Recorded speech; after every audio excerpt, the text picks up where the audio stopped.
Nouveau test avant d'aller se coucher. Je viens tout juste de fermer les portes du van, du fourgon. Il fait une température extérieure entre 11 et 12 degrés. Dans le fourgon aux alentours des 13. Maintenant que j'ai fait la correction de l'étanchéité de mes portes, arrière et latérales, je viens de brancher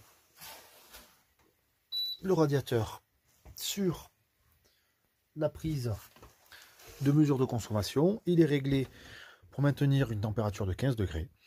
Et on va voir combien il va le consommer. Sachant que la dernière fois, à 18 degrés sur une nuit beaucoup plus fraîche, j'ai consommé 12 kWh. Donc on va voir si c'est beaucoup mieux cette fois-là. Bien, j'ai passé une bonne nuit avec le test radiateur que j'ai fait, que j'ai réglé sur 15 degrés. Et là donc, ce matin, bon ça fait une petite heure que je suis réveillé, que je traîne dans le lit, mais il fait 15 degrés, donc on est bon. Ça fait un radiateur qui a tourné un peu moins de 12 heures quand même. Là je l'ai éteint, il était réglé à 15 degrés, mais il fait quand même une très bonne journée. Enfin une très bonne nuit, pas très fraîche ni rien. Donc je vais consulter la consommation électrique et puis je vais vous mettre ça. Voyons voir ce que ça a donné.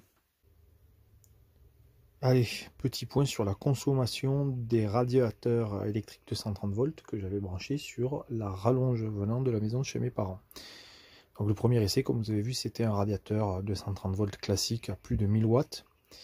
Et ça se traduit ici sur ces courbes-là, les plus élevées. C'est-à-dire le 3 mai, j'ai consommé 5,75 kW. Et le, si j'arrive à le sélectionner, hop. Et le 2 mai, 6,28 kW.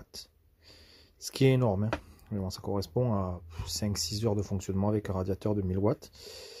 Voilà, et puis les autres, je vous en parlerai plus tard. C'est les tests que j'ai fait avec un petit radiateur beaucoup plus sobre, on va dire.